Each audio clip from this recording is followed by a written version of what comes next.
Hello YouTube, Victor with PhoneArena here with a comparison of one of the most interesting recently released devices, the Sony Xperia Z2. A sleek phone made out of glass. It will face the top flagships that are out there right now. How does it fare against them? And how does it fare against one particular? This is the Samsung Galaxy Note 3 against the Sony Xperia Z2. A 20 megapixel camera against the 13 megapixel Samsung camera. A large phablet with a 5.7 inch display against a more regularly sized 5.2 inch flagship. A large battery and a bigger exchangeable user removable battery right here. Which one wins? Which one is the better value for the money? Let's find out. The Sony Xperia Z2 features a stylish design with glass on its back and front, while the Samsung Galaxy Note 3 has more mundane looks and a plastic body fashioned to look like leather. The Xperia Z2 has evolved to be a bit narrower than its predecessors, but it's still hard to use single-handedly and it's one of the largest of 2014's flagship phones. The Note 3 on the other hand is a phablet at heart, tall and wide, even less comfortable for single-handed use, but in exchange you get that larger display. Now the Z2 has one definite advantage over the Note 3 though, and that is its resistance to the elements. The Sony handset can withstand submersion in up to 5 feet deep fresh water for up to 30 minutes, so you don't need to worry if you drop it in the swimming pool, for example. Xperia Z2 also has beautifully crafted metal buttons that look gorgeous, but can be just a bit too small and shallow. The Note 3 in contrast uses plastic buttons that look way more generic, but while they lack the style, they are a bit easier to press. The Z2 has finally also got stereo speakers located inconspicuously on the front. The top one hides a secret, an LED notification strip that starts blinking in different colors whenever you get a new message or an update. The Sony Xperia Z2 comes with a 5.2 inch 1080p display, while the Galaxy Note 3 has a larger 5.7 inch 1080p screen. Both are very sharp and good looking, but differ in their core technology. The Z2 one is of the IPS LCD kind, while the Note 3 uses Super AMOLED technology. First, we ought to say that this new Xperia Z2 display is a huge step up for Sony, a company that has had subpar displays in its last couple of top-shelf offerings and now finally makes advances with a display that no longer washes out hugely at an angle. The Z2 is the first Sony smartphone to also come with a new live color LED technology for brighter and more uniform light. Both the Xperia Z2 and the Note 3 have pumped up larger than life colors, but AMOLED on the Note 3 is much more intense and unrealistic. Outdoors, both handsets do a great job as they can get sufficiently bright and reflections are reduced nicely, so overall it's relatively easy to use them under the bright sun. Sony ships the Z2 with the latest version of Android 4.4.2 KitKat with Sony's Xperia UI on top.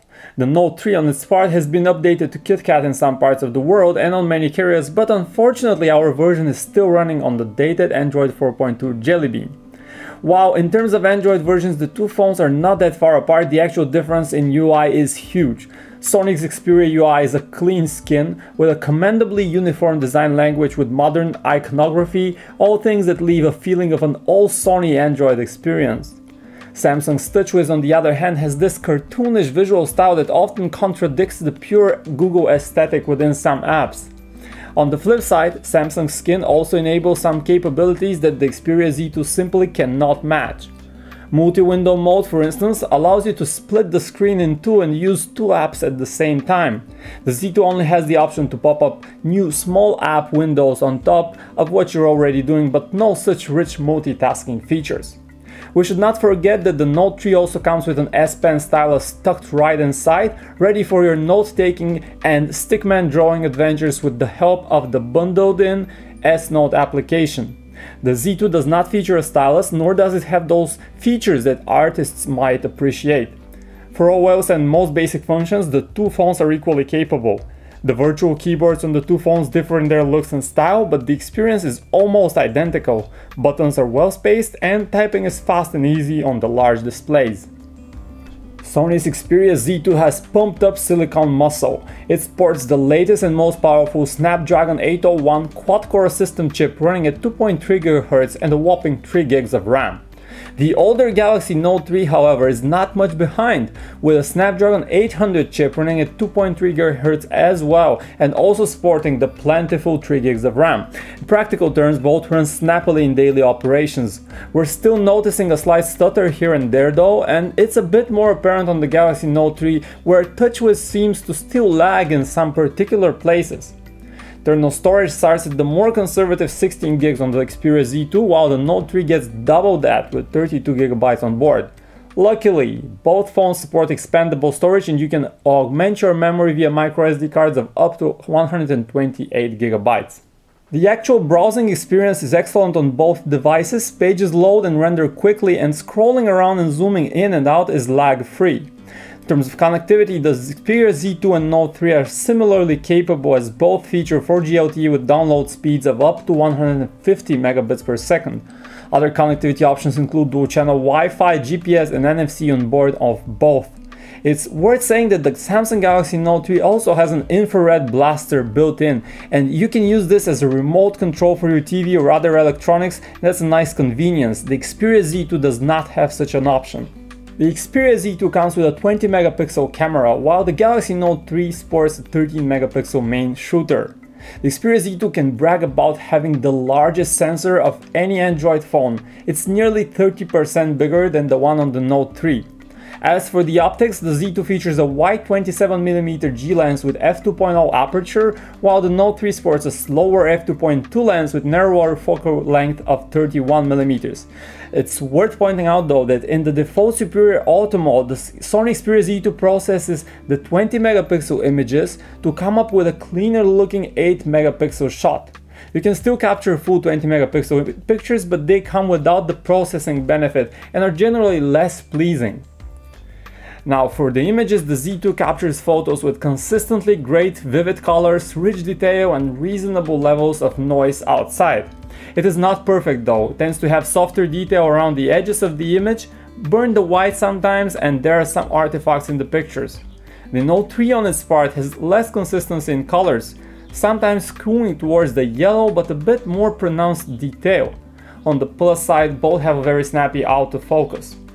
Now, in terms of video, both the Xperia Z2 and Note 3 can record 4K Ultra HD content at 30 frames per second. The Z2 also has the capability to record HDR video, which makes a great difference in some conditions, boosting details in the shadows that would otherwise be lost. Neither camera has optical image stabilization, but the Xperia Z2 does a good job of digitally stabilizing your videos. Both sporting large and vivid displays, the Z2 and Note 3 are great devices to watch a movie on the go or look through photos. Sony includes a great gallery app that supports pinch to zoom to resize thumbnails. The Note 3 gallery, on the other hand, does not fall behind and also supports this handy feature. Both ship with their own custom video player. Sony's one has the more eye-catchy looks with a featured preview of one video running on top, but in functionality both are similarly capable. And for music, the Z2 has the Walkman player that is also rich in options and looks great with large album art. The Note 3's music player is equally capable, but just lacks the sleek finish and style of the Sony player. Then the Sony Xperia Z2 sports front-facing stereo speakers, but our big hopes for them quickly took a cold shower, as while sound from them is pleasingly clean and with even some depth to it, they are simply not powerful enough for most conditions. The Note 3 might not sound as clean, but it's a bit louder. Call quality fell a bit short of our expectations on the Xperia Z2, spoiling an otherwise great overall impressions from this phone. Colors in the earpiece have an unnatural metallic rumble to their voice, and that's a bit annoying, while the Galaxy Note 3 fares a bit better with cleaner audio. Both the Xperia Z2 and Galaxy Note 3 come with large 3200 mAh batteries.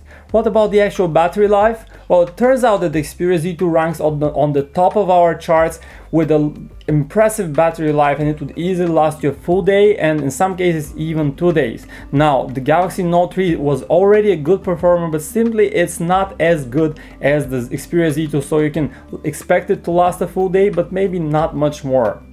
In conclusion, we ought to say that the Xperia Z2 is an admirably well-built device with an excellent build quality, an excellent 20 megapixel camera, the latest and most powerful Snapdragon 801 system chip, and all in all it trumps the Galaxy Note 3 in just about everything, but just slightly.